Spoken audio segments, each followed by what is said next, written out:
Welcome all NFL fans, everyone across the nation. This is your Week 9 preview of the NFL from As the NFL Turns, and it's by the Come On In Sports Network. I am your host, Carlos Clayton from Uneducated Sports Talk. You guys, let's rock and roll. Thank y'all for another showcasing of this episode. You guys are awesome. Hit that like button, hit that subscribe button if you guys love all sorts of sports action, not just the NFL, but all sports action. Come on to the Come On In Sports Network. We got to offer you guys, so please hit that like button for this stream, and of course, subscribe to the channel, you guys. Thank y'all for showing love and support. You guys are freaking awesome, man.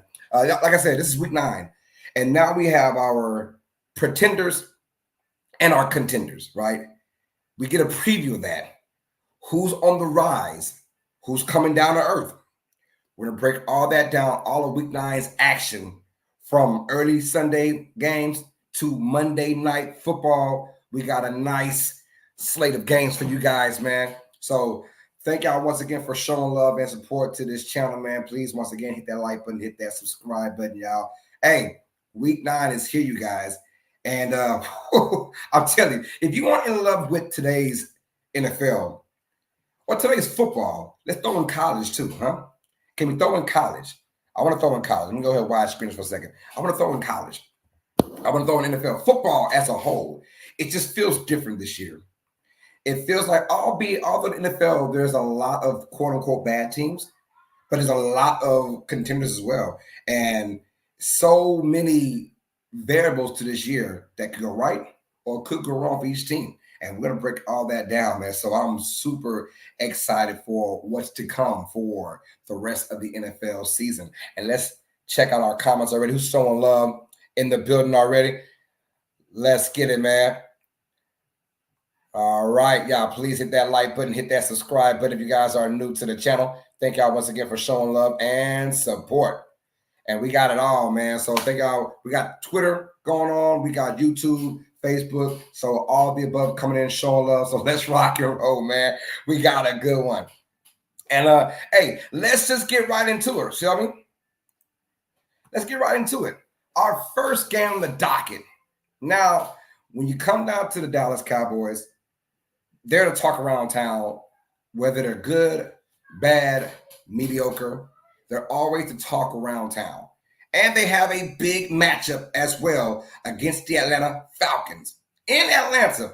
And my issue with the Cowboys has always been this, and this year in particular, when they face a team that can go and get you 30 on any given Sunday or Monday or Thursday. And this particular year, Tuesday and Friday and Wednesday, we got football every single damn day, it feels like, for this particular year, because of the holidays. But still, any team that can score 30 plus any given day, any given game, that is the team that's going to give the Cowboys trouble, right?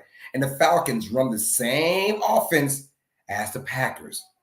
The same team that beat the Cowboys in the division round last year, smashed them.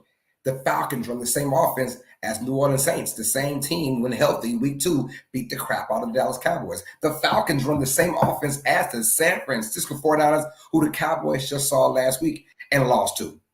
So that's the biggest issue going on with the Cowboys team. Can they hold fort on the road against a very dangerous Atlanta Falcons team with that zone run scheme? I don't know. I lied to you guys. I do know. The answer is hell no. Once again, the Cowboys are, I'm not going to say get slaughtered, but it feels like it's disrespect. But honestly, every time the Cowboys are going up against a formidable opponent, they're basically losing by double digits. Now, that Niners game, they came back, right, and made the score somewhat manageable. But outside of that, they've been getting blown out. Name the team that beat them, they got blown out. Ravens, Saints, Lions, all blowouts to epic proportions, right? And the Niners won, but they were beating them down in that second half. But the Cowboys, had a valiant comeback. Atlanta, on the other end, right now, leaders of the NFC South. And this game could catapult them into, brighter futures as well. Atlanta, who I predict to win the division, And they're in the same division as my Saints. So that's saying a lot how I feel about this particular team. Once they get on the same page, they have really, really good weapons on this team. I love what Falcons are doing, right? London is coming to his own. Pitts had a remarkable game on National Tight Ends Day last week, so I'm glad he got some action on National Tight Ends Day. And of course, their running game. That's the main thing. It's a dual monster with Bijan Robinson and, of course, Algier. And they are nonstop action all over every team they play. Dallas Cowboys, we no exception. Falcons will win this game, and I got them winning very comfortably. And I think it'll be another double-digit loss by the Cowboys. I'm going with Atlanta to win this game. Yo, Jeremy's in the building, by the way, y'all. My guy, Jeremy, showing love. Yo, Jeremy, what's good with it, baby? How you doing, my man? Good to see you. Hey, likewise, man. I almost forgot you came on for a second. I'm about to go to the next topic. Hey, who has the edge in this game? Cowboys, Falcons, man. Welcome back to the stream, brother. I mean, you're 100% right. I don't see the Cowboys winning this game. I'm a big fan of the Falcons now that they're finally getting that offense clicking. I mean, I think it was one of those everyone kind of expected Kirk Cousins to come in and get this offense rolling right out of the gate. It's going to take time to learn that, new weapons, new scheme. But like you said, Kyle Pitts went off. I think all of us have been waiting for him. I mean, talent-wise, he's got an incredible amount of talent. I think it's one of those, it was a quarterback situation. I think now that they've got a good quarterback. I don't love Kirk Cousins. I don't hate him. I'm indifferent to him, but I think he's a very good quarterback. You're finally starting to see this team being able to gel the way it is. And like you said, with, Bijan and Tyler, you got a dual-headed monster in that running back field. I mean, I love Tyler. Again, he was a 1,000-yard rusher as a rookie, and then you go out there and you get, you've already got a BMW in the garage, and then you go out there and get a Porsche when you go pick up Bijan. So, I mean, how can you hate that offense? So, yeah, I in the Cowboys, man, I don't know. At what point do they regret, this whole Dak Prescott thing? You got to start to wonder, did Jerry Jones make the wrong call? And I know Jerry loves his people, but, boy, they're paying him a lot of money, and they're not getting what they wanted out of him right now. And I'm wondering how many people in Dallas are looking around thinking, we really screwed this one up. But, yeah, I see the Falcons all the way on this one. And, yeah, I would say a comfortable margin. I think probably 10 points is what I would say as far as this game goes. I just don't see the Cowboys being able to keep pace. Will we say, let's just say that if we're going with our fortune teller minds and the Falcons do beat the Cowboys, is the season over for Dallas? Yes. At 3-5. Yes, I think so. Because look, at this point, you're losing to teams that you should have been able to beat or at least be competitive with. If they lose by double digits to Atlanta, I think the season's pretty much toast at that point. And then what gets interesting is, what do you do with Dak? There's all this talk, and I'm still a believer in Trey Lance, much like I was Malik Willis. And Malik Willis did not prove me wrong once he went to Green Bay. But I think there's something with Trey Lance, and I feel like at some point, when do you take a chance to see what you got with that kid? He never really had an opportunity. I would agree with you on that if they didn't give Dak his money just this past, a couple half a season ago. So if that would have happened, my thing is okay, do you trade Prescott? Or that's the only way you can get Trey Lance in there is to trade Prescott because you're not going to bench Prescott for Lance. You're not going to trade him. No one's going to eat that contract at this point. That's the other thing they did. They kind of shot themselves in the foot because now you got this bloated contract and nobody wants a average quarterback for that kind of money in this league, especially when you can just go and do like what the Commanders did. Go draft somebody, get them on the cheap, and next thing you know, you've got, Jalen Daniels or I'm not going to necessarily say Caleb Williams. I'm not sure where I still stand with him yet. But, you go draft a quarterback and take a shot and see what you can get on the cheap for the next couple of years. Yeah, you're right, though. Cowboys are really putting themselves in a bind with these contracts because, they got other guys who are looking to get paid as well. Michael Parsons. Sure. And so what to do with that next year. But, yeah, this game, when they played the Giants and when they played the Steelers, those are two teams, when they won those games, those are two teams that can't score 30 on any given day, right? And I think the Cowboys are more aligned to beating those kind of teams that have a hard time scoring as to playing teams that can just outright score any given Sunday, right? So I think we're on the same page. We both got Dallas getting stumped in this thing pretty much. Cowboys fans, it's going to be a long road, baby. It's a long freaking road. It's going to be a long road, man, for them to get some things going right now. Let's see. All right, y'all. Let's go to our next game on the docket. ladies and gentlemen. If I can find my spot, boom, there we go. There we go. All right, we've got the Denver Broncos taking on the Baltimore Ravens in Baltimore. Your thoughts on Ravens and Broncos? Do the Broncos make it an interesting game, and do the Ravens, how they react to last week's loss against the Browns? Man, I'm actually excited for this game. I can't believe I'm saying that. If you would have asked me this 3 weeks ago, I've been like, no, not at all. But Bo Nix is starting to come into his own. And granted, now maybe I'm getting ahead of myself here. I get excited. I get emotional about these things. But I'm really liking the way Bo Nix is starting to run this offense. I love the fact Courtland Sutton was so involved. I mean, they let Judy go. Courtland Sutton, a couple weeks ago had no receptions, no targets. He was basically invisible. And now you see him starting to come into his own again. And I'm just starting to wonder, is Bo Nix really that good? Is he really that good? You got a great coach over there who's coached some amazing quarterbacks over the years. And maybe Bo Nix really is the answer. Like maybe Russell Wilson was meant to go, which I don't disagree with their move on that necessarily. I mean, good for him and Steelers, but man, I don't know. And honestly, like, look, I got to root against the Ravens. I'm a Bills fan, right? Like, I got to root against Lamar and the Ravens. I want Josh Allen to be the MVP this year, so I've got to go against the Ravens any chance I can get. And honestly, I'm still salty about that game. So for me, I want to see the Broncos win. But the logic in me tells me it's going to be the Ravens, and because they're a mighty talented team. You got Derrick Henry back there. They're at home. I'm not still 100% sold on Denver as much as they're starting to impress me and gel. I think the Ravens, just on paper and overall, are a better team, and they're home, and it's hard to root against them when they're there. Right. No, I agree. Ravens being at home makes the biggest difference. But I also agree with you. The Broncos are gelling. The last 4 or 5 weeks, you can tell the progress from each position, especially the quarterback position, and he's getting more comfortable as the NFL goes, or as the NFL turns, Yep. But yeah, I like what I'm seeing from this Broncos team.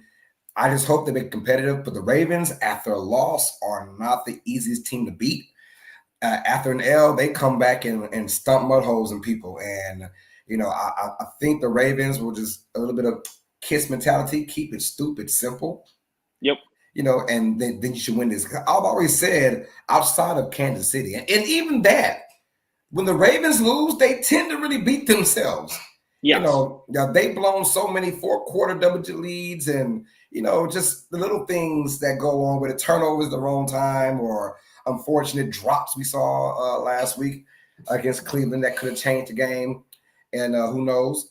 But yeah, I'm going with the Ravens after a loss to the Browns. They're pissed off at home, and I'm just hoping the Broncos can make it competitive, because that's a game that look, Broncos can sneak in as a wild card team. You never know with this NFL season going on in the AFC. Broncos could be a 7th seed sneaking in there. It's possible. I mean, I don't think you're crazy on that logic at all. I mean, I think there's a couple front runners, right? Ravens, Chiefs, Bills. I think right now look like far and away head and shoulders above the rest, but there's a lot of really good teams after that all are competitive, that could have a shot at sneaking in and making it a really interesting playoff scenario. 40 the rapper says Bo Nix about to shred them up. What's up, 40? Good to see you. We got Jinwei Belandres as well, showing love. What's up, my guy? Jinwei's in the building, and we got the beautiful Anne Marie Elizabeth Rose Valowski says good morning, Carlos, moderators, and everyone. What is up, Anne? How you doing, love? Always welcome to Come On In Sports Network. This is As the NFL Turns, hosted with myself, Carlos Clave on Educated Sports Talk. And of course, we got our main man, Jeremy's in the building from Beware the Stampede. Y'all go check out his channel as well. Hit that subscribe button to Jeremy's channel. All right, y'all. So we got Raiders pretty much smacking the Broncos. Not smacking, but I mean, I'm hoping it's a competitive game. But I got Raiders with the dub. I don't see a scenario where the Ravens actually lose this game and lose back-to-back games. Look, they're already behind in their own division. The Steelers are just, doing what Mike Tomlin does, is win games, baby. And right now they're looking at the Steelers currently in the AFC North, so they want to get back on track because those Bengals and even the Browns, to a certain extent, they got some life in them. I'm just saying, Browns only 2 wins right now, but they're a team that, if they can gel right, they can make some moves. So Ravens got to get these kind of wins against lower tier teams, in my opinion.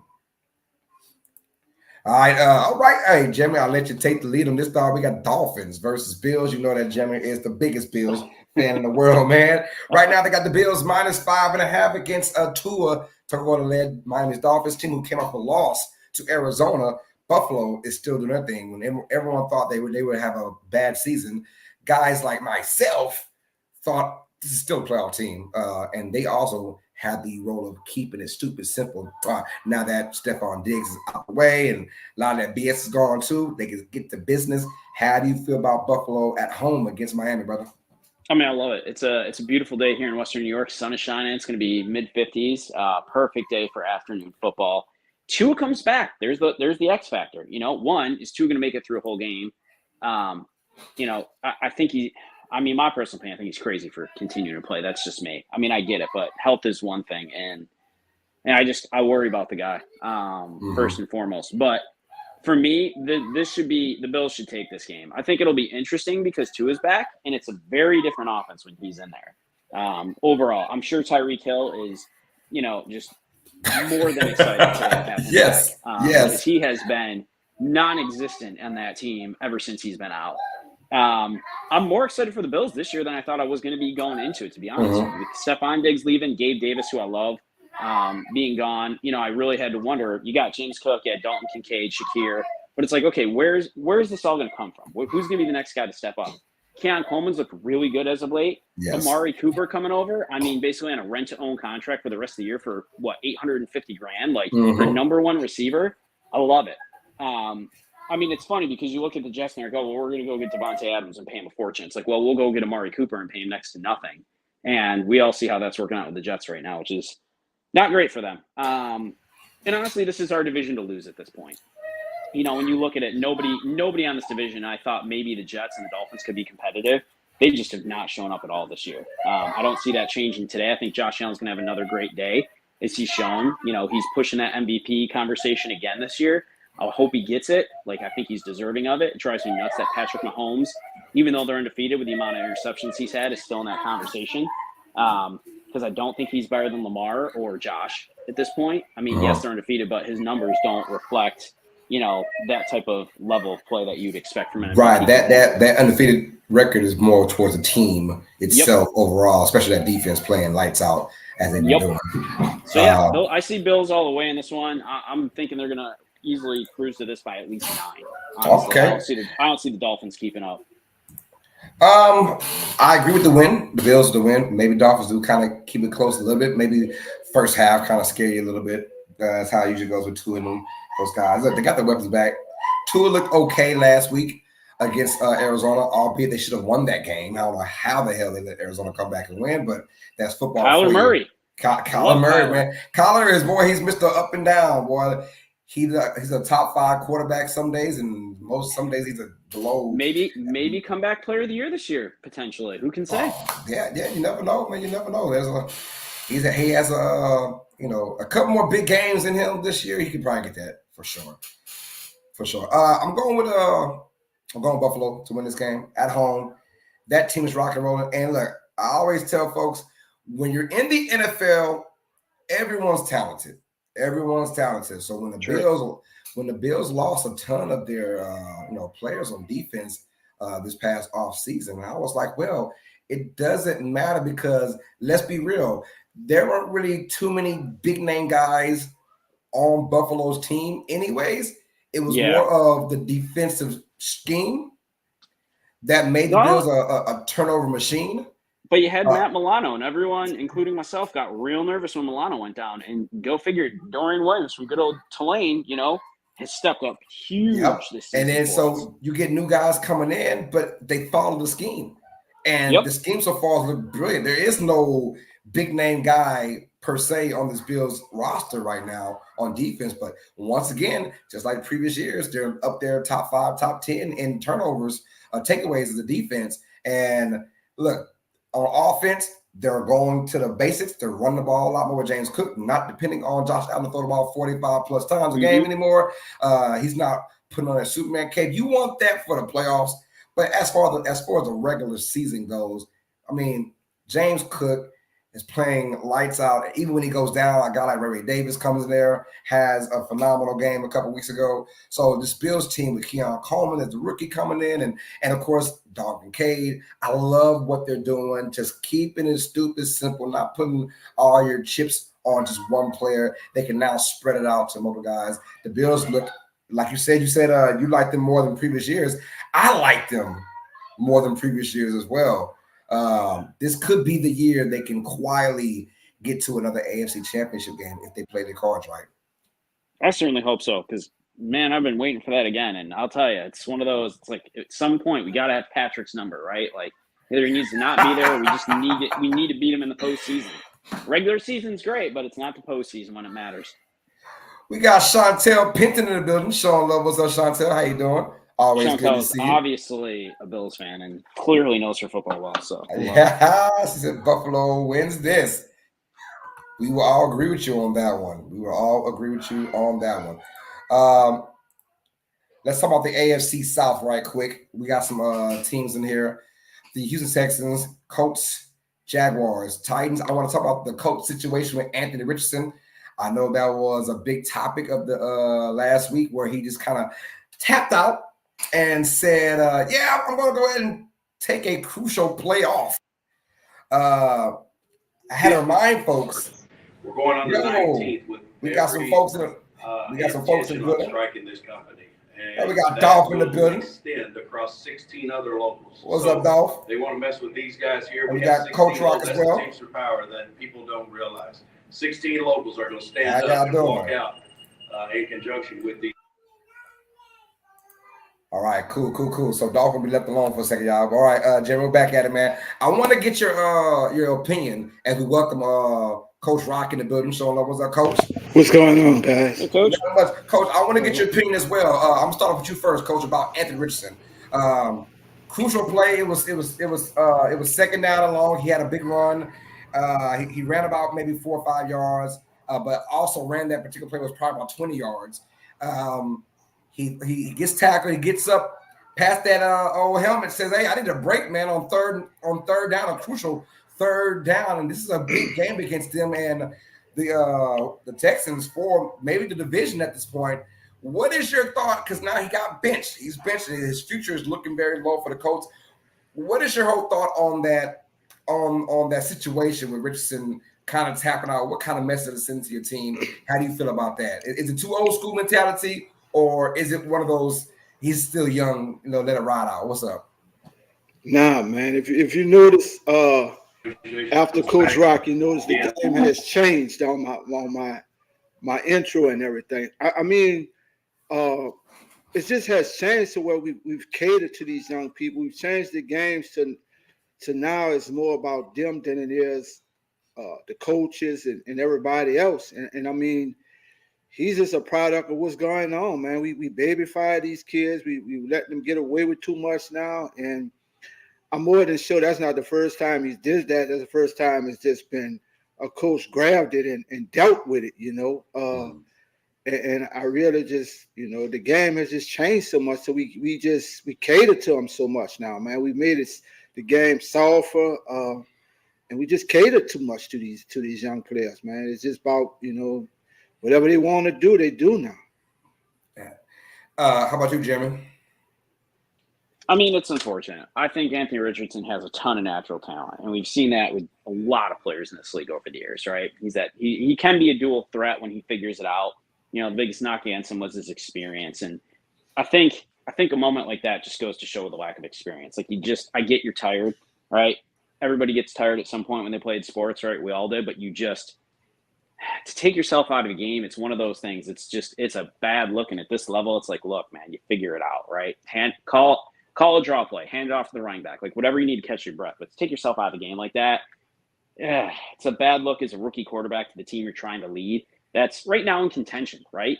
And I think this is one of those growth moments. I do agree. I don't think the Colts are necessarily giving up on him. I think this is a moment for him to sit on the sidelines, learn and grow, right? Anytime you get thrust into the limelight that quickly. We've seen it happen with other quarterbacks. Look at Sam Darnold, right? Thrown in with the Jets. He's had some time to sit back and learn a little bit, and he's been doing great things in Minnesota this year. I think Anthony Richardson's in a similar boat. Let him sit on the sideline. Let him learn from a guy like Joe Flacco, who is an incredibly good backup quarterback and was a great starting quarterback in his heyday, and learn a few things. And I think that's one of those growth moments that he's going to take from this and learn and grow and realize, like, hey, you've got to be the leader. You've got to be that guy that's stepping up. So I don't think it's a terrible thing for him. I think it's one of those, he needs to step back and learn. And I think this was a good call on the coaching staff to let Joe lead this team. You're still in contention. He's going to give you the better shot to win right now. And honestly, he's going to teach Anthony Richardson hopefully a lesson that he's going to learn from that. He's going to carry with him the rest of his career. Yeah. I have a question, guys. I have a question I want to impose on both of y'all. Anthony Richardson has been playing football all his life. Yes. And you don't think there's been times when he had to make a lot of runs, a lot of scrambles, a lot of plays, and just this particular time he just tapped out? Why? And I'm more than sure he don't play it in games when he been amped, tired, exhausted, et cetera, and there's just one moment where he just got immature and he just tapped out to come out.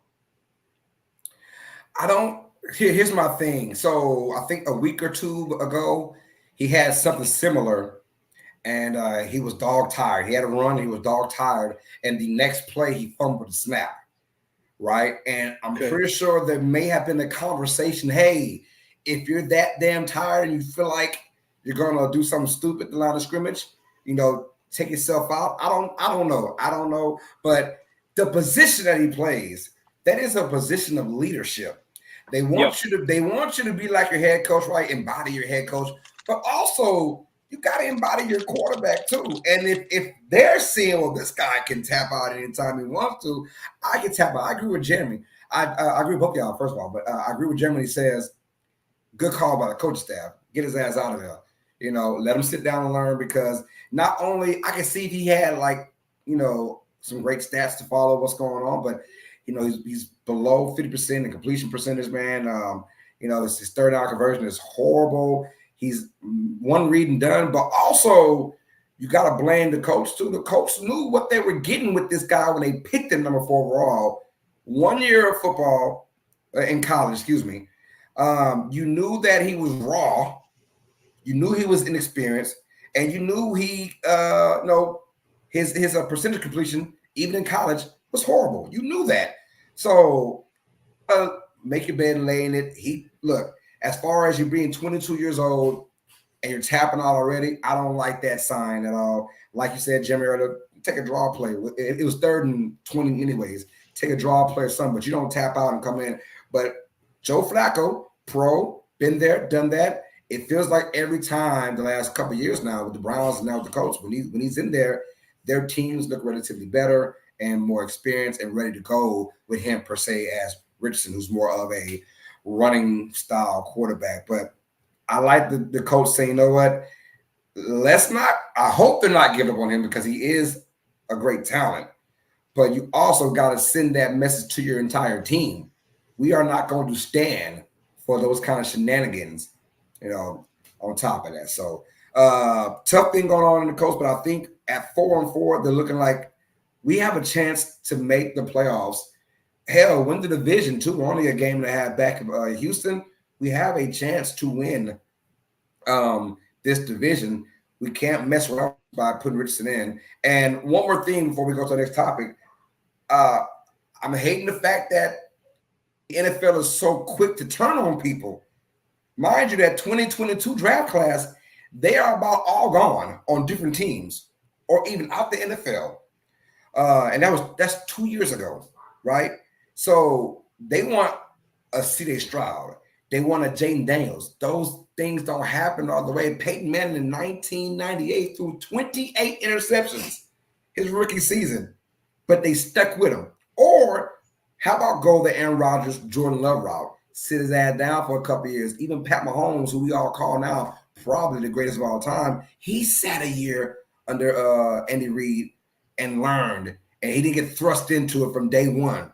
So I think a lot of these guys, especially raw projects like Richardson, you just can't throw those kind of guys in there from day one, expecting to win you 10 games. This isn't a Stroud situation or even a Jaden Daniels situation. Those things don't happen too often. So it's a tough road, but I think the Colts will be much better right now with Flacco as their quarterback going in, man. But like Coach said, man, I mean, I can't explain it.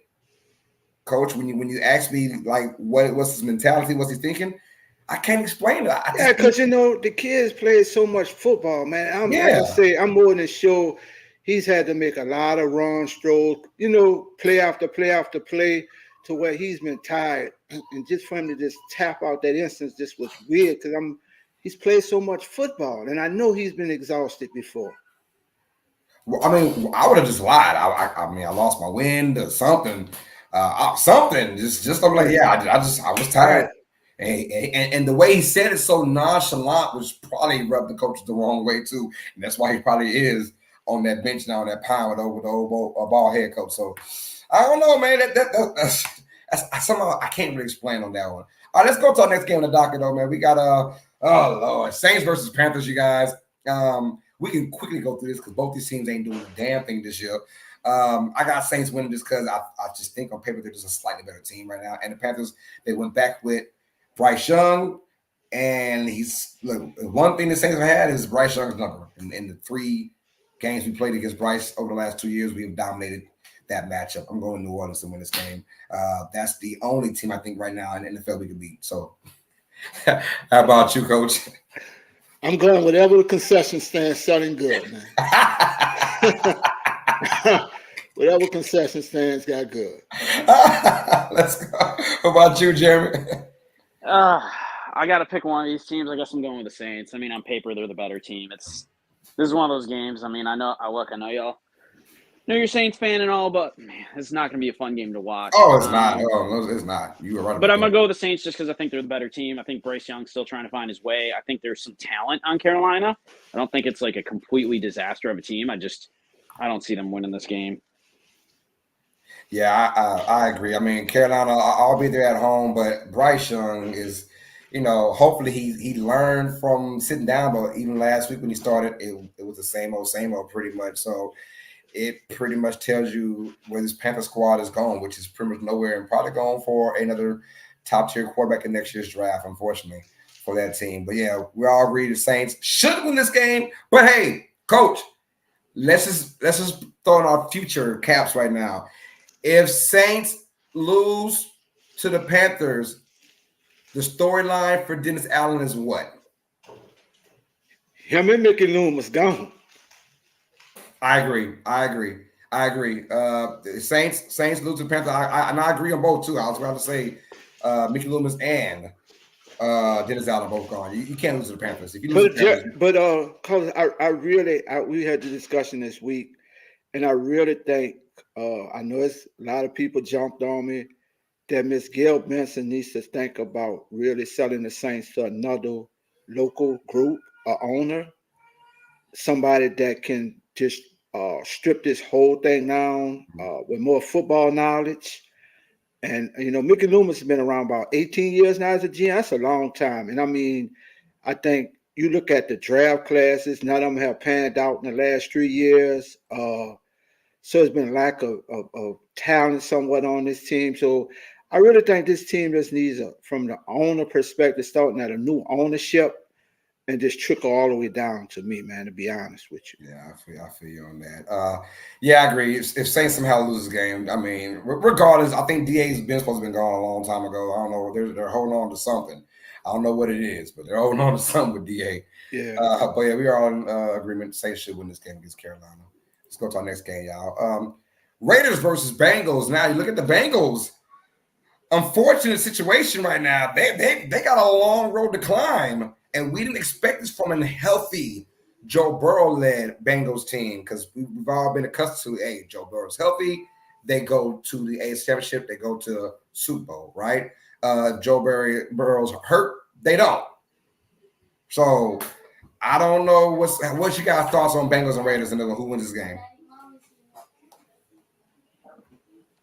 What you thought? I'll take it, I guess. Go ahead, Jeremy. What you thought? Yeah, Bengals. I mean, for them, we talk about Joe Burrow being a living die guy. I think it's the receiving core. You got to have T. Higgins and Jamar Chase out there. Obviously, the running back room still mess with Zach Moss and Chase Brown. They're still trying to figure out who's the starting running back, who's taking more carries. And I feel like week to week, that's just running back by committee, which you do what you got to do. Neither of them are particularly stellar. But when you don't have Higgins, you don't have Chase in there, I think that is really tough for them to overcome. Those are their main go-to guys and their weapons. And yeah, Joe Burrow's important, but when those guys are out, they just cannot find an offense for anything on that team. The Raiders haven't impressed me yet.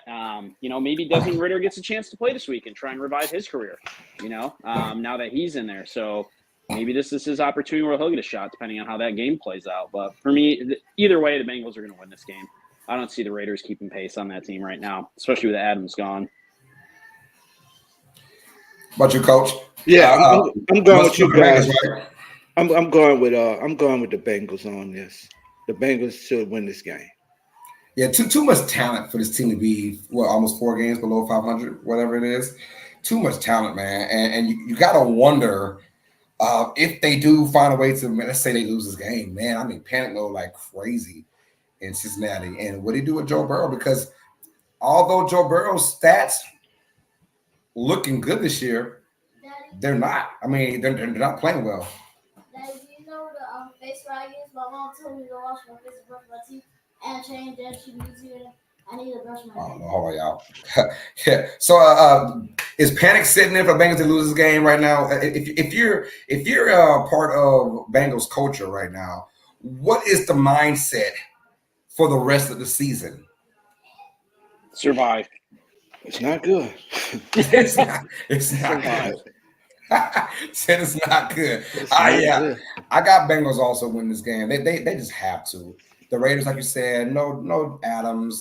They're shutting themselves. They're still trying to find a way in. Ritter is going to be starting, I believe, in this game. Like you said, maybe he can rejuvenate his career. But we all saw it in Atlanta. I don't know. Bengals better win this game, and they're at home too. No excuses for this game to be lost for Cincinnati. Chargers versus Browns. I do like this matchup.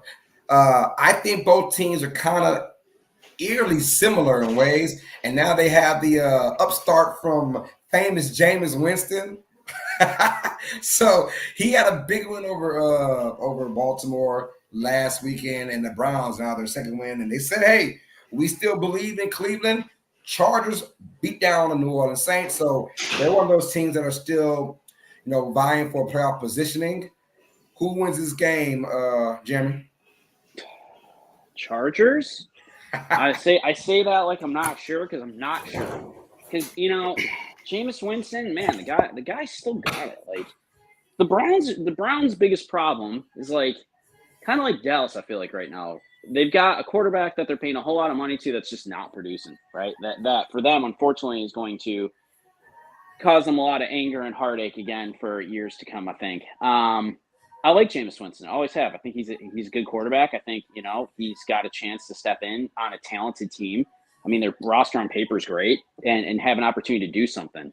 I like the Chargers in this. I like the new and improved version 4.0 maybe of J.K. Dobbins this year finally.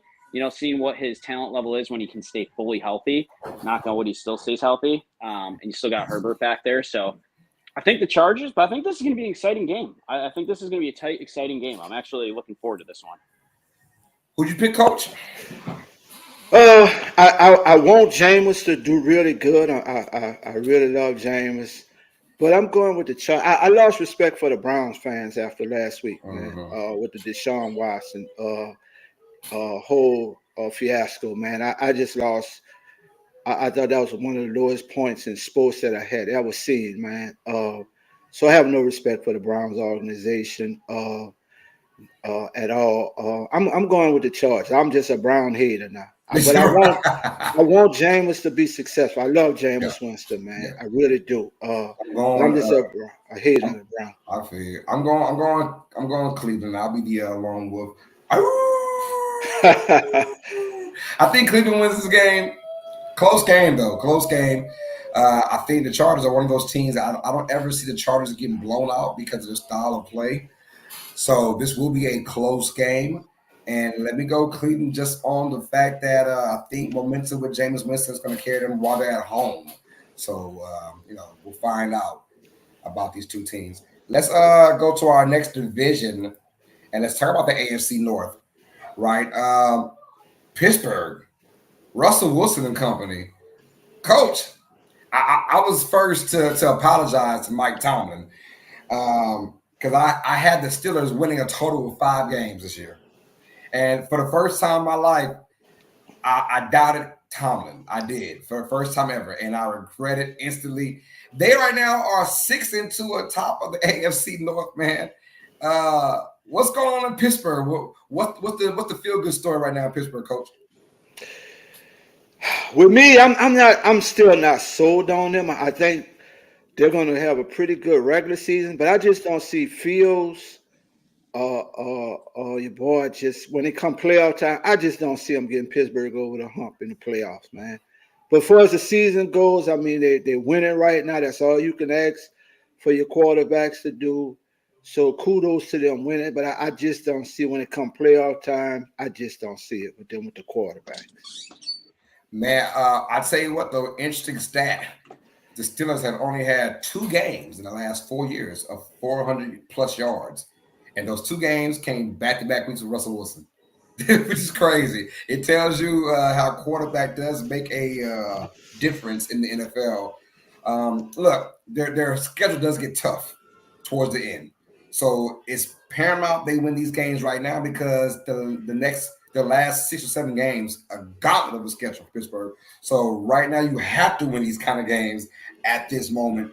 And Russell Wilson over over your board from Chicago Fields, I was skeptical. I'm not gonna lie, because you were winning. You're 4-2, and I get it, but that was me from the outside looking in. But I understand inside looking out. You're like Tomlin, like, yeah, I got Russell Wilson here for a reason. I have to see what's up. And yeah, you're right on that, Coach Rod. They might not have enough talent to make a deep playoff run, but they do have the talent to make the playoffs. And I think that's what you want. You just want to make the playoffs and then let your chips fall where they fall. And it would be nice to actually have a home game for the first time in forever if you're Pittsburgh, right? Ooh, that cold, yeah, that cold weather. Because I mean, but they've gone the last 3 or 4 years, 5 years, as a wild card team on the road, going against Kansas City and stuff like that. So you probably change your fortunes if you're at home. Maybe that's looking ahead. This team still has a tough schedule, but I do like Pittsburgh. But I don't think they win the division. I think Baltimore. At the end of the day, on paper, the Ravens, I've always said, the best team in the league. On paper, the Ravens are the best team in the league. So, yeah, explain who wins the division. Who do you guys, Steelers or Ravens? I'm coming right back. I'm gonna go Baltimore, Jeremy, on this one, man. I think Baltimore and adding Johnson over from Carolina is another receiving threat. I really like Baltimore to win this division. Yeah, I can't disagree with you on that one, Coach. I mean, that was a great move for them. You obviously got Flowers over there. Yeah. But adding another receiving threat, that is something I feel like that team's kind of lacked outside of, if you look at Mark Andrews kind of stepping into that role, it's more of a receiving tight end than anything. But yeah, I'm with you on this one. I am surprised by the Steelers. I'm not sure I would have put in Russell Wilson. Right. Back. But hey, Mike Tomlin's still coaching that team this many years for a reason. He's, always had a winning record. And there's a reason for it. So I'll eat my words on that one. I thought it was a little crazy, but he proved me wrong on that for sure so far. Yeah. I say the same thing too, man. I didn't expect him to be here, but like Carlos said, that schedule is going to get tougher down the stretch. So we're going to see. We'll see. But he's looked like the Russell Wilson of old rather than the Russell Wilson of Denver. That's for sure. Yeah. All right, let's go on to our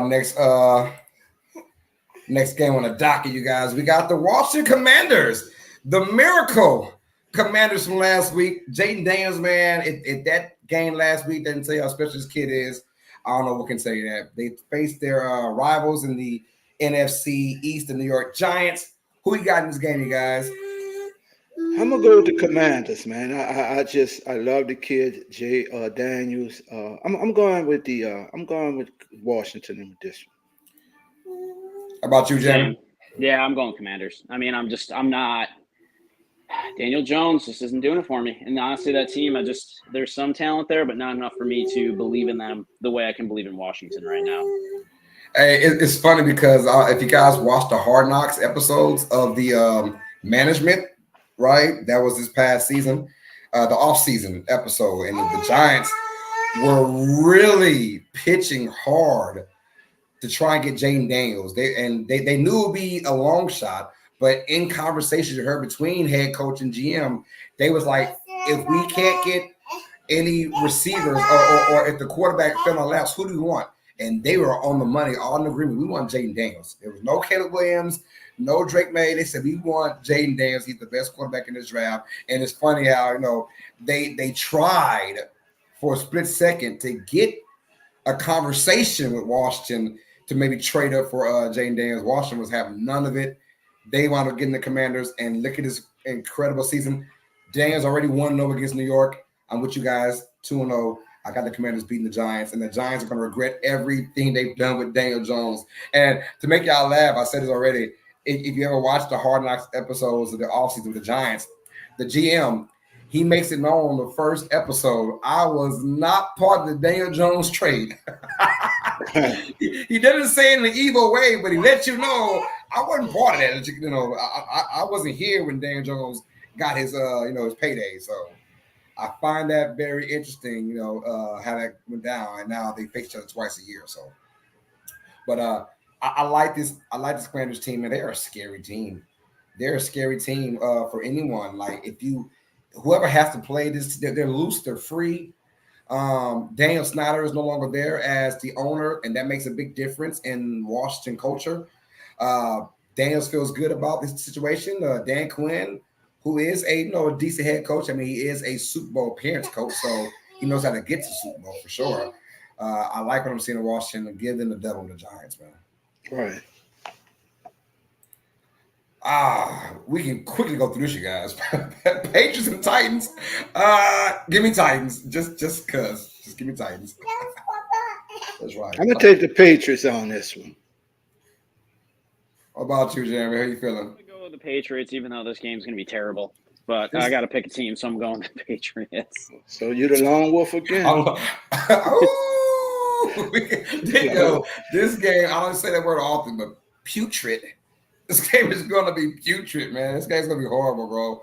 I don't like both these teams. They're both vying for a top 5 pick in next year's draft.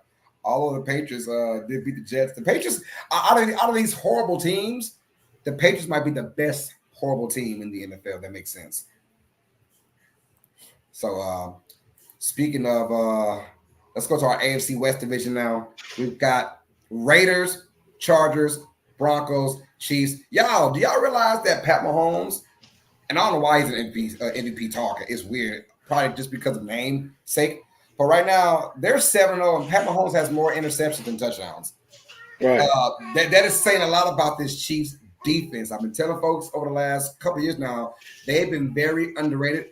In the last 2 years, they have never given up more than 30 points at all, 30 points or more in a single game in 2 years, which is incredible because you feel like every team does at least once or twice a year, right? The Chiefs haven't done it at all in the last 2 years. I think most points scored in them was 27 in the last 2 years. But still, they're averaging their defense, I think it's 15 points per game people are scoring, and that tells you the testament of this Chiefs team. You give Pat Mahomes weapons, yes, he's going to dice him up. You give Pat Mahomes no weapons, he does enough to win games. That's what you want from your quarterback. When will we see the next Chiefs L? Is there an L in there inside? I know we don't have any schedules right now for the Kansas City Chiefs, but do they take an L, let's say the next 5 weeks? Like, do you see an L? Because they played so many close games. They probably get one, but I tell you, the worst thing that happened to the NFL was letting D. Hopkins go to Kansas City. Bro. Ooh, yes. Man, I think once that chemistry gets between him and Pat, man, that team going to be real scary, man. That team going to be real scary. I agree. I'm not saying D. Hops gets you 1,000 yards in the next 8 games, but D. Hops, his route running, he just needs a good quarterback. That's all he's been missing since he's joined Tennessee, since he's left Deshaun Watson, excuse me. He hasn't had a really good quarterback that throws in the football. Well, now he's got that Pat Mahomes, the best quarterback. So that combination could be scary for Kansas City. And not just that. If they get Lattimore out of New Orleans to put that Conda back, they could probably Lattimore out of New Orleans. Yeah, the trade deadline is coming soon, you guys. Sooner than you think, man. So watch out for that. Yeah, they have reached out to New Orleans on that trade. I don't blame them. I would too. I'll reach out because Lattimore, when healthy and when motivated, he is a top 3 corner in the game. Yeah. So Chiefs looking scary, man. I don't. As much as I think the Chiefs are their most vulnerable, which was probably last year, and they won it all, right? This year, they're better than last year, but they're still in a vulnerable stage. But you're right, though, Coach. Even if they take an L or 2, are we really worried about Kansas City? I'm not. Right. Just get there in the playoffs. They say, hey, any place, any time, any schedule, any weather, we don't care. We go out there to win. I think this team is a championship built team with a championship built mentality, and I got them right now going for the 3-peat, man. Because as much as they are vulnerable, they were worse last year and still won the Super Bowl, man. So yeah, good luck, man. Now they got D-Hop coming in, and we'll see him probably from Monday night. Right? Yeah, tomorrow night. Yeah, so let's go. Let's keep it with the divisions at the moment. We'll go and we'll talk AFC East already. Let's go down to the NFC now. All right, a scary team out there that I think is starting to get their stride now. We'll talk about them in just a moment. I want to quickly talk about the Eagles for a second in the NFC East, man. Loving what they're doing. That was a big win against Cincinnati, which I know I think we're in unison saying the Bengals beat the Eagles. That did not happen. The Eagles showed me something for the first time since their Super Bowl run 2 years ago. Jeremy, I want to get your thoughts on Philadelphia right quick about this Eagles team, man. Do you see them being a competitive team down the stretch for the NFC? Yes. I mean, that team still has a ridiculous amount of talent on it. I think on talent alone, that team can get over the hump if they need to. I mean, you got Jalen Hurts still. You got Devontae Smith looking great. Decent running back room. Like, they have all of the pieces to be a good offense. It's just trying to figure it out. And I feel like with Jalen Hurts, sometimes it's so up and down and almost a Dr. Jekyll, Mr. Hyde if he's going to step it up, right? You got Saquon there now. And on talent alone, I feel like this team can win any game and be in any game. It's just, can they make it happen and put it together? So I think once it all clicks and they really figure it out, I think this team is going to be a very, very, very good team. They already are, but I think they can still take another step. I think that's the thing with me with Washington. I feel like Washington's kind of where they are. They're a great team. I don't think they can get a whole lot better right now than where they are. But I feel like with the Eagles right now, they're not playing to their capability. And that's the part for me that really puts it over the top.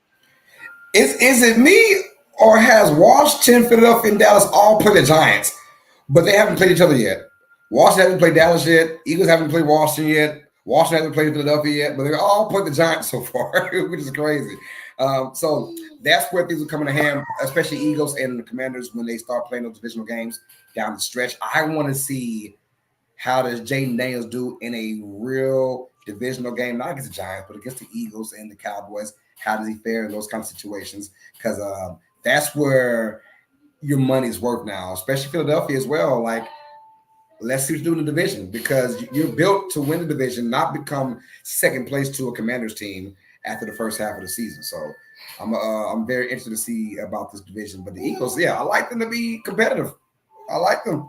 As long as they keep showing they can win these games and rely on Saquon Barkley. That's why you go out and get a guy like Barkley to take pressure off of your quarterback, to take pressure off of your defense as well. And so far, so good. If you're an Eagles fan, you love the price that you got. And right now, Barkley, damn leading the league in rushing. Him and it's funny because him and Derrick Henry, both guys that went and got their own different market and their own different teams, they're the ones that's right now leading the league in rushing. So, gotta love. We got nonfiction in the building, showing love. It says, "God, do you believe Commanders can actually hold on and win the NFC East?" Well, yeah. I mean, it's going to depend on the divisional games. Right now, I'm probably going to go with Philadelphia to win the division, but it won't shock me, if the Commanders can hold their own against a team like Philly and Dallas. So right now, give me the Eagles to win the division. Yeah, I think Washington is a little ahead of schedule this year. I'm gonna take the Eagles to win, but man, I'm telling you, in free agency in the next 2 years, what receiver wouldn't want to come play with a JM Daniels? Telling you. You know, so I think they're ahead of schedule, but this team, the next 2 years, Washington is gonna be fun to watch, man, with that kid. Yeah, did you hear the reports from yesterday? I believe it said for the first time ever, pretty much in Washington, there have been rumblings that people want to go join them. Right now, the Commanders are looking at after a cornerback and a receiver. So you said Marshall Lattimore to Kansas City. Was it probably Marshall Lattimore went to Washington as well? Right. So that's going to be something to watch out for, those freaking Washington Commanders. But also, can they win division? Yes, but I really want to see them stack against Philadelphia. So I'll be curious to find out when those two teams play each other again. But I wouldn't want to play them as a wild card team if Washington. Oh no, hell no, not a wild card team because you're right, Jaden Daniels. See them, Sometimes it's a bad thing, but sometimes it's a good thing when you're just young. Yeah, you're just young and don't know no better. Sometimes I was like, we can just play care the freak free forever, right? So you don't want to face a team that has nothing to lose, especially if you're a Washington team in a wild card situation on the road. Yeah. Here's your leaders right now. We got receiving Jamar Chase after having a slow start to the year. He's actually leading the league in receiving at 674 yards. Garrett Wilson with that amazing catch he had this past Thursday, doing a Michael Jordan logo on that catch. Justin Jefferson, of course, CeeDee Lamb, your top 4 receiving right now, looking good. For your passing yards, Geno Smith, that's basically a product of being down a lot in games. But so I don't look at pass yards and say, oh, that guy leads the lead. That means he's doing great. No, that usually doesn't mean all too much. Passing yards, sometimes, like Geno Smith's case, it could be because you're down a lot and teams just let you pass. Also with Baker Mayfield, he's their top 2 in passing yards, looking good. And of course, rushing yards, we just spoke on it earlier. Derrick Henry and Saquon Barkley are 1 and 2 in rushing yards, looking freaking good. Gotta love it. Right now, out of these quarterbacks, because we got Aaron Rodgers top 4 in passing yards. Who is likely to have a better bounce back to the second half of the year? We have Stroud or Aaron Rodgers in the Jets, or Stroud in the because Stroud, albeit the numbers aren't what they were last year. Talking about touchdown interception ratio, and he's just coming off his worst game again, pretty much of his career against the Jets, and they lost that game. Do you see the Texans getting healthy and making a run for a top spot, or how about those Jets? Which team that you think is has that one last spark in them? I guess I'll go. Man, that's tough. I want to say, I think the Jets. Because they still haven't put it all together. Aaron Rodgers is talented. You got a good receiving core. You've got a solid running back who's also a great receiving back in Breece Hall. I think that division outside of the Bills is still wide open right now with the way that the Patriots are playing and the way that the Dolphins are playing. So I feel like for me, it's Aaron Rodgers, honestly. I don't know. I just don't know why they can't figure out that problem. I don't know what is wrong with that team that they just can't seem to right that ship somehow. Yeah, I'll say the Jets too. I agree with everything Jeremy said. I would say the Jets as well.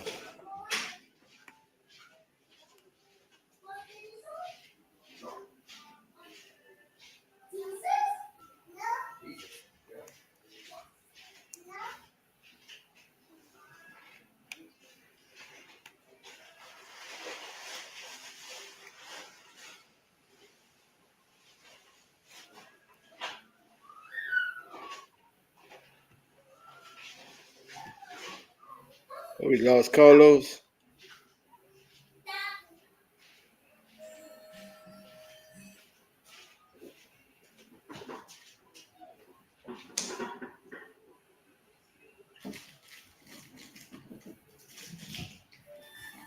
Somebody has got to lead. That is football. That is 15 pounds.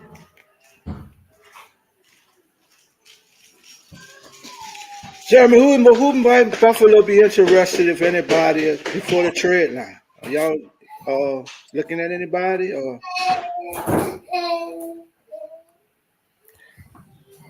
Let's get it, man. Hold on. Nine has said something. Y'all spoke about this already? Nine said it has recently been reported that players are desiring to trade it to Washington. Your thoughts on Toronto Dan Quinn is done, and do you think this is actually true? Yes, I think it is true. What's that was? The trade was what? For the trade deadline, there are teams that players that actually want to go to Washington. That is very true.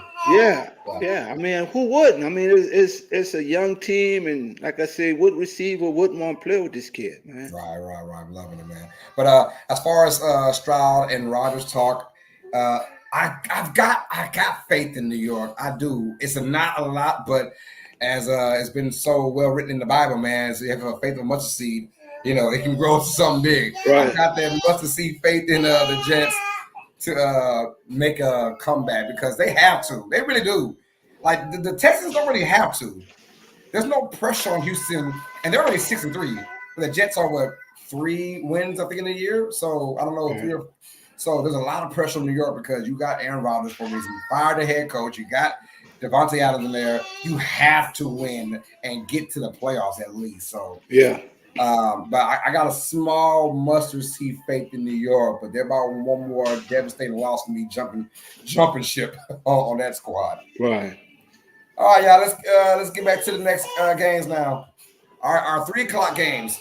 A pretty good one on paper. It looks like Chicago Bears versus Arizona Cardinals. The question is, which Cardinals team are we going to get? This team, when you ride them off, they win, and when you get on the bandwagon, they lose. So I don't know what's going on in Arizona right now, but I'll go first. Bears, I love their defense. I love their defense. A very unfortunate loss. They could have been easily 6-2 coming to this game, but now they're 5-3.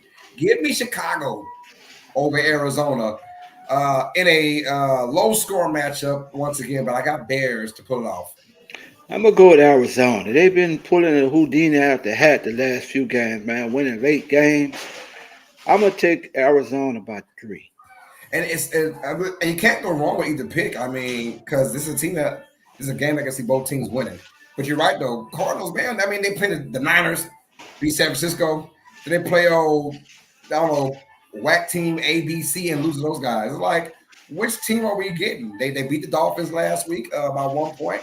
And it's almost like when they play against a team that's like not that good, they just crumble and get blown out. So it depends on what Arizona Cardinals team. I know what Bears we're getting. We're going to get a team that's going to be relying on that defense.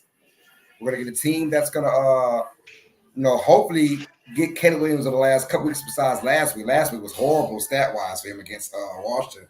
But those previous 3 weeks before that, he looked like worthy of being the number 1 overall pick in the draft. So, but right now we got some folks saying Cardinals win. Nan says it. Cardinals win. The West Stampede says Cardinals wins. Oh, yeah, we all say Cardinals win, huh? Let's get it.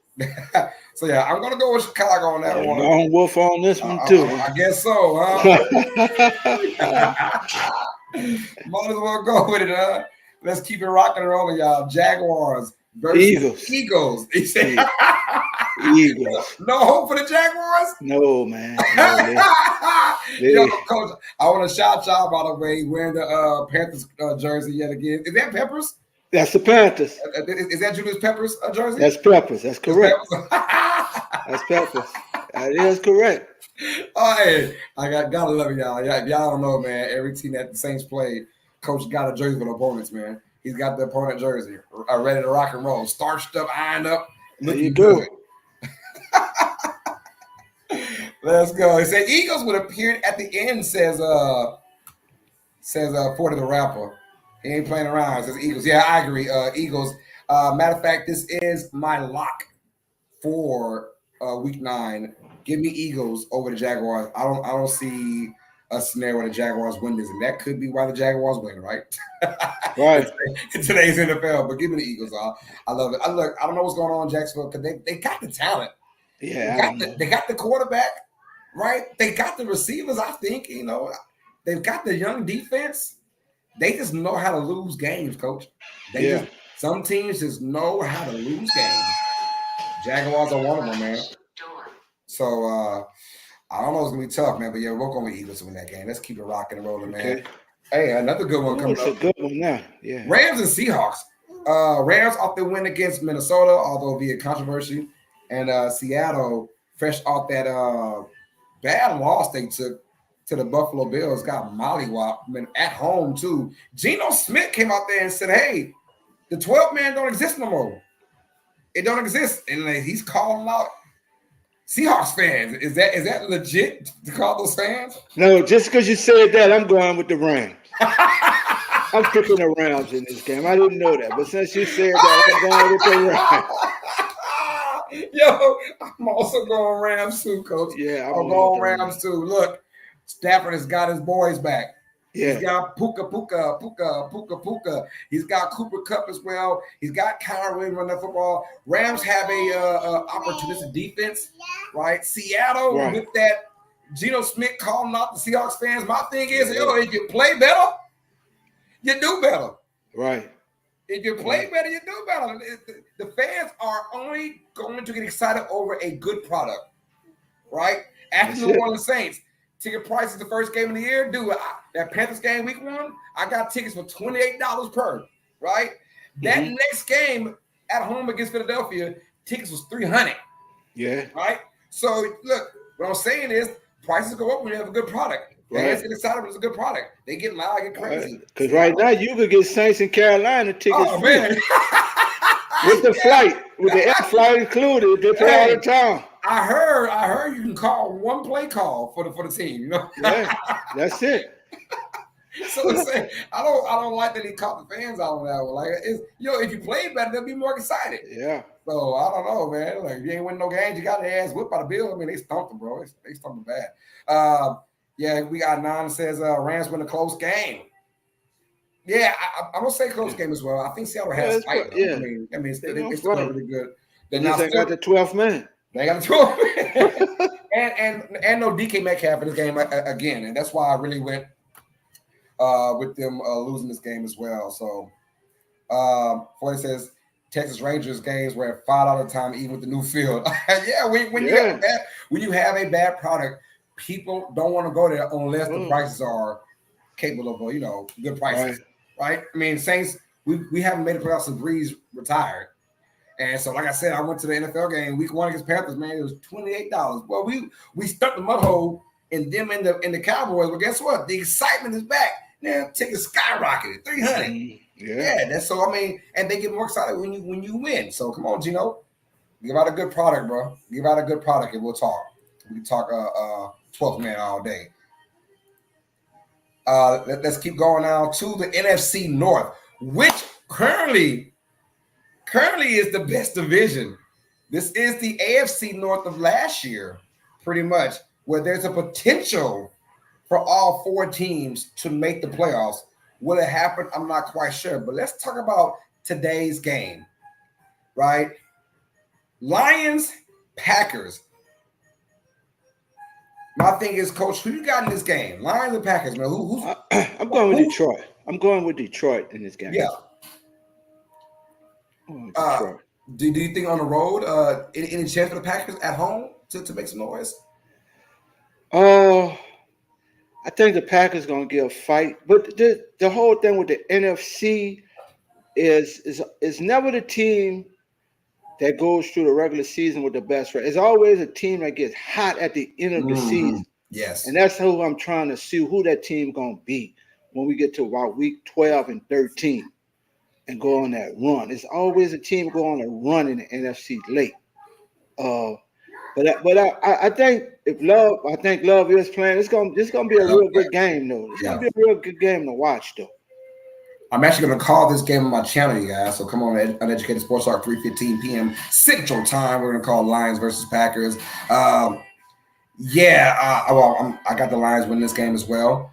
And I do believe, Love is going to play, but I think the Lions right now are just on cruise control. I mean, that offense has just been phenomenal wherever they go so far this season. Now, you're in Green Bay, a little colder weather outside. I don't know the actual temp in Green Bay, but Packers are at home, and the Lions have played a lot of turf games so far this season, a lot of games on turf. So they do go outside. Let's see if that makes a difference in this game. But right now, I'm just going to go with the Lions win this one. But I agree with you on that hot team. I think Packers could be that team to watch out for towards the end of the year to get hot. and and do something. I got that feeling more for the Packers than I do for the Lions, but I have a feeling we'll see these teams again in the playoffs against each other. I got a feeling. Somewhere down the line, Lions versus Packers, whether it be the NFC Championship or divisional round or whatever. I got a feeling we'll see these two teams again in the playoffs face each other somehow. All right. Oh, life lessons for the Vikings.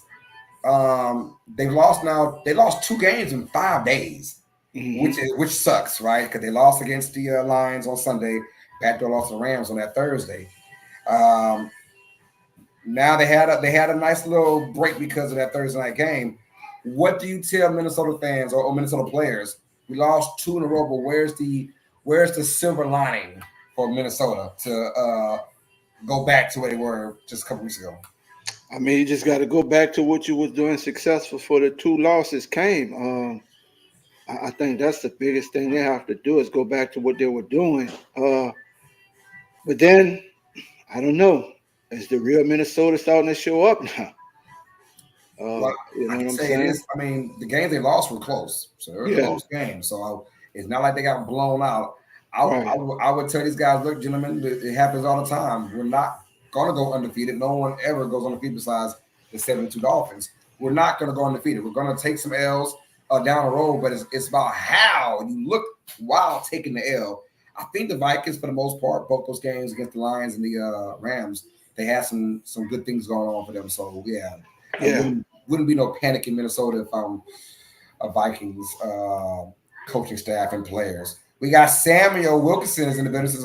What's up, bro? Dolph, Jackson, Carlos, PJ, good evening, y'all. What's up, Samuel? Good to see you, my guy. Nan says, Coach. He said, Coach Rock will love prevail today, would love not live here anymore. Love don't live here anymore.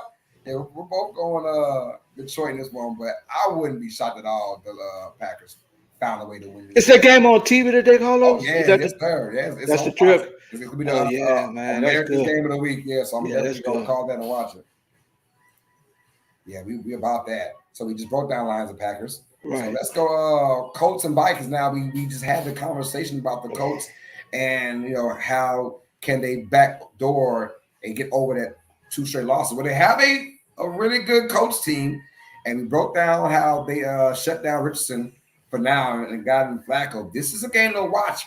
Both these teams, I feel like it's a must-win for both these teams. Vikings don't want to lose 3 in a row, and Colts feel like they have a chance at the playoffs. Who you got in this game, Coach? I'm going with the Colts. I'm going with the road team. Oh, I'm going to be the lone wolf already. I'm going with the Colts in this one, baby. Yo, I like that, though. I like that. I'm going Vikings. I'm going Minnesota. But I'm with you as far as I won't be shocked because one is Joe Flacco.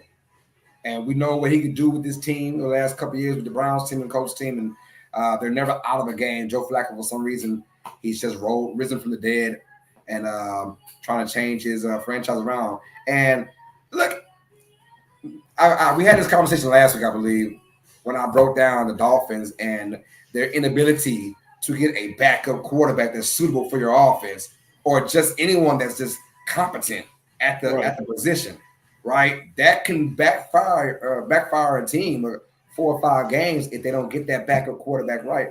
The coach made it their mission, knowing we have maybe an injury-prone young quarterback. Let's go out there and get a Joe Flacco. And Flacco come out there and win you 2, 3, 4 games. Now you're hoping that Flacco can win you games to go to the playoffs this year. So I'm going Vikings because their offense, man, once they get going, man, Jefferson is just a handful. But wouldn't be shocked that coach defense kind of puts the Vikings on ice a little bit. So I'll let you lone wolf, Coach. He did the lone wolf already. Let's get it, man. Yeah. We got Monday Night Football. Monday Night Football. Tampa Bay Buccaneers taking on the undefeated Kansas City Chiefs. Unfortunately, Coach, I don't think this is going to be close either. Yeah, I want to get your thoughts on this, man. I don't think it's going to be close. I mean, Tampa Bay lost both of their top receivers. Yeah, I want to ask you that question. All right. That's tough. You're in the situation, and I get it. Never give up, never die mentality. They're down 10 points. They're at their own 15-yard line, the Buccaneers, whatever. There's 43 seconds left. Would you have already thrown the towel and just ran? Yeah. Or would you try and get something? No, I'd have threw the towel and we just get ready for next week. That game was over. Yeah, that game was over. I agree with you, but I also understand that the concept of anything can happen. 43 seconds, but there's no timeouts. You're on your own 15-yard line. You got to score two scores. You got to get an onside kick. You guys just too many variables. I'm not mad at them. This could have been a 3-score game, and I'm pissed. But a 2-score game, I can't get all the way mad on that situation. But very unfortunate to lose. And I think Evans out for the year, right? That was like a torn hamstring. Yeah. And it was crazy because he was questionable and almost on the doubtful list before the game started, but he wound up practicing and said he could do it, man. And that's just very unfortunate for Tampa Bay. You're right, though, Coach. I think the Chiefs win, and this could be their – besides that win over the Saints, this could be another one of those games, right, where they just like they don't score. They probably score 24 points in this game, but it's just mollywopping, guys. I'm with you on that. Chiefs win. I got 24-9 Kansas City, but it won't even be close per se. But it's very unfortunate for Tampa Bay because they had a good thing going on, and now it feels like it is the Falcons' division to lose. But I think they really have to make a move on this trade deadline to get a receiver. I think Tampa Bay has to be a team that's making calls to see what receivers out there via the trade deadline coming up. No, I agree on that because they're still above 500. There's still hope, but you lose your 2 best receivers on the same day. That is, geez, I don't know. I feel like we're missing a game, so I'm gonna just go back and see we're missing a game on there. Make sure it was all love. No, we're good. It's not that many games on the schedule this week. It feels like there's a lot of teams on bye, man. All right, Coach. I'm going to send it off to you now, Coach, because we got to get our coach's corner right fast. So, and in a few seconds, Coach, speak your mind, brother.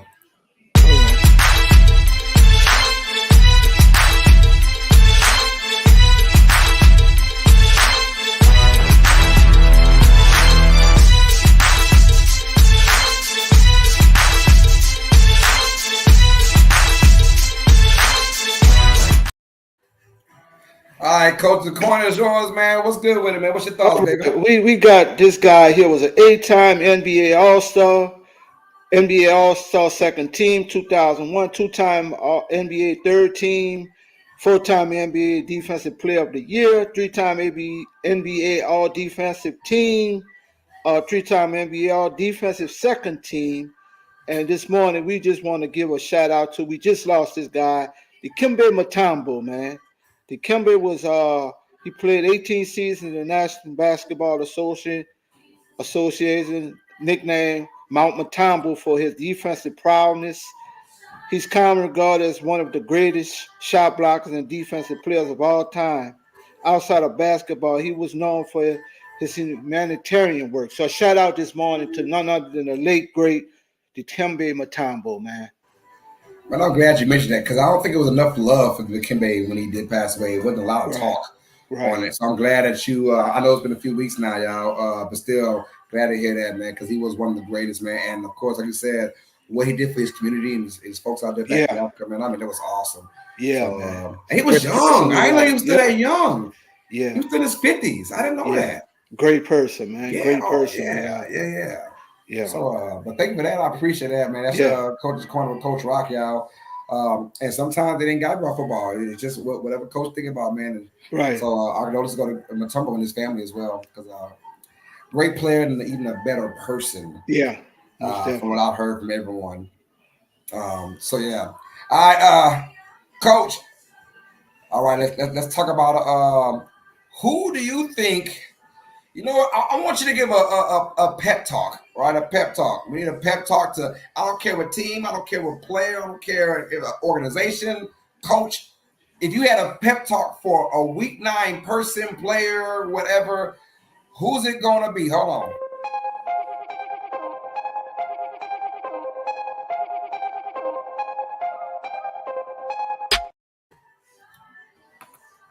Who you got, Coach? Who we looking at right now for pep talk? Goes to none other than the owner of the New Orleans Saints, Miss Gail Benson. Miss Benson, you have a GM that comes to the podium and saying, winning and losing is not the results of what's going on. You have a coach that has never won. Fire both of them early this afternoon. Soon as the Carolina, I don't care if they win or lose. Fire Dennis Allen, fire Mickey Loomis, and let's get this thing going right. The New Orleans Saints organization deserve better than what they're getting. These people have been loyal to you since your husband passed and since to this organization to 1967. It is time to go in a new direction, change the culture of this Saints organization, and put the Saints back to where they need to be and dominate. Gail Benson, my pep talk is to you. Fire the GM and the coach this afternoon after the game. Hey, my speech, I'm talking to you, Cincinnati Bengals organization. If you want to be known for winning playoff games when you're healthy, this is the game right here against Las Vegas. You have got to dominate, not just win. You've got to dominate this game to bring back the hope that you have for this year, because right now, people, including myself, saying your window was only 2 or 3 years and you didn't capitalize on it. That's right, Eli. Tell them they better get it in today, because if they do not, your season is done. Oh, yeah. Your season is over, Cincinnati. It's done. So I'm talking to you, Joe Burrow. I am talking to you, the defense. I'm talking to you, the running game. I'm talking to you guys, head coach Zach Taylor. Get your team together right now, because if you mess up against Las Vegas, your season's over with. So let's get it. Let's get it. Balls to the wall. We are not the Bengals of old. We are the Bengals of new, which we know when we're healthy, we're one of the best teams to play in the AFC. Let's get it, man. So that's my pep talk right there for the freaking Bengals, man. Jesus. Got it. I like to talk to the Saints, man. We gotta get together, dog. Yeah.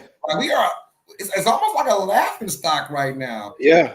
You seeing teams pull the plug, although I thought Salah's firing was uncalled for, but the Jets still made a move. They said, "Look, let's do something." And but I mean, it wasn't just the thing. It was what Mickey Loomis said. It's not. Yeah, you're right. You're right. That blew my mind for a GM to say that, man.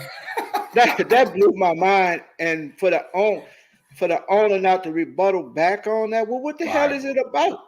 Thank you. And what's it about? What is it about, man? And you kind of wonder if there's nobody else that's surrounding Miss Benson. That's what I said. Yeah. Who is yanking her, or is she letting the GM just play that role without any consequences? That's what it feels like. Yeah. He has nobody that he has to answer to. You're right about that. Yeah. It feels like it's that kind of thing going on. Yeah. So I don't know about that. All right, let's get down as a little man. He can a little coming down. Hey, calm down, brother. We got this, man. Speaking of, we got this. Coach, no butt showing. What do you think, man?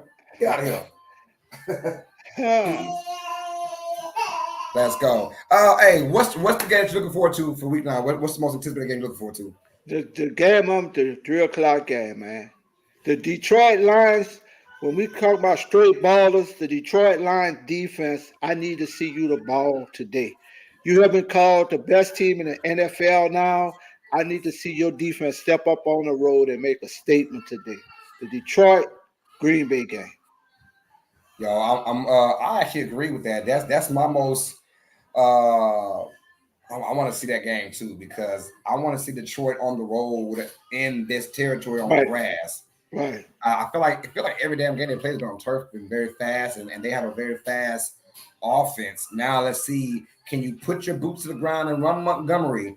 I think it's more of a Montgomery game than a Gibbs game in this particular matchup. But also want to see what we got going on with Jordan Love. It is announced he is going to play. Right. So my thing is, what are you going to bring to the table? Because this is basically, if you win this game, you're going to have, I think, the lead. Matter of fact, if the Packers win this game, they'll be ahead of the NFC North. where it is going to be like JR said, a slobber knocker. So it's going to be a very, very, very tough, game for both teams. But I'm very, very excited, man. All right. I'll tell you this too, Carlos. This is a statement game for Aaron Glenn to become a head coach. Yes. This is a statement game for him, man, to be on the road in a hostile environment with this defense and make a statement. No, I agree with you, Coach. I certainly agree with you on that one. And I'm also excited to see. Chicago against Arizona, how they bounce back from that L. I want to see if you really about that life. Will you take Arizona seriously? Because right now, every time someone is just kind of holding back against Arizona, they're beating those teams, man. Arizona, So I want to see Chicago. Can you bounce back from that L you took? So NFC North is going to be on display, in my opinion, for Week 9. Yeah. All right. I was trying to find the straight baller video, but I can't find it. So I gave it already. That Detroit defense today. That's my baller. Oh, that's your straight baller? That's my straight baller. That defense got to show me something today. Oh, I got you, man. My straight baller, I'm going.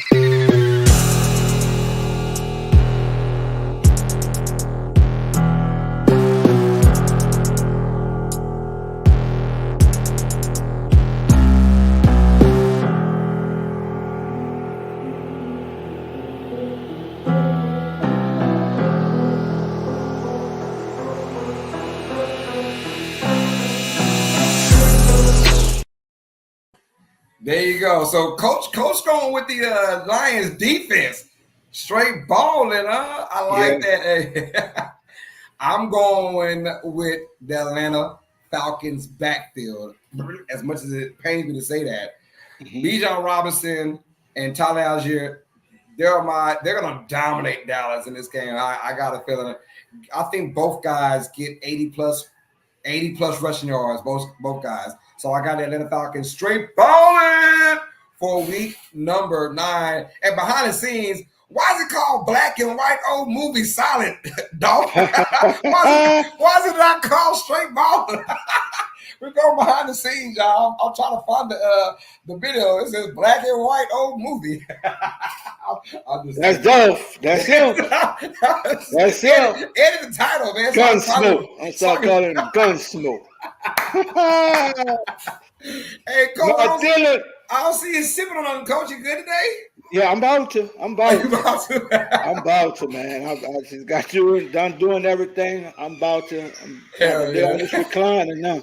All right, yeah. Well, look, Coach Rob, I can drink on. I am as well. I'm about to get my parent on as well.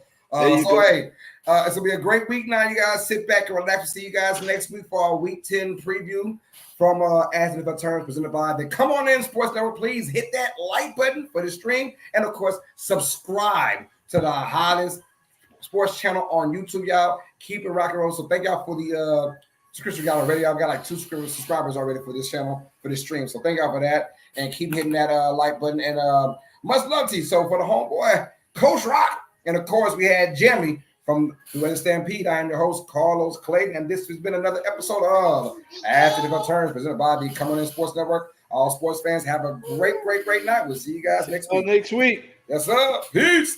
Peace. The Come On In Sports.